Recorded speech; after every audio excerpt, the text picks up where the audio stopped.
भांडणच होत असतात, अधनमधनं आपण संसार करतो. स्क्रॅप बुक खूप फेमस होतं, तर मी त्यांच्याकडून म्हणजे ते आपलं आवडतं काय काय काय काय लिहून टाकायचं. मूर्खपणा सगळा. हा, तर ते सगळं केलेलं आहे ना, तर सगळा ऐक ना. मूर्खपणा. पण त्यातलं त्यांचं वाक्य मला खूप पोरींना आठवतं. गंडवायला सोपं पडायचं कॉलेज काढात, ऐक ना, स्क्रॅप तर बुक मी वगैरे काहीतरी लिहून. तर मी आपली त्यांच्याकडे गेले होते शिंत्रेंकडे, आणि मग त्यांच्याकडून पण लिहून घेतलं होतं बरं का. तर त्याच्यात त्यांनी लिहिलं होतं की 2 मेंदू आयुष्यभर गुण्या गोविंदाने कधीच नांदू शकत नाही.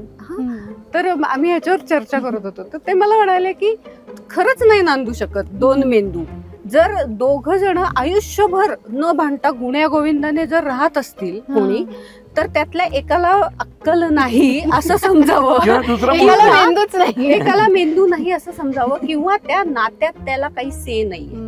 हा. या अरे. 2च शक्यता किंवा आहेत. इंटरेस्ट नाही. ज्याला इंटरेस्ट नाही तो कशाला भांडेल, नाही का?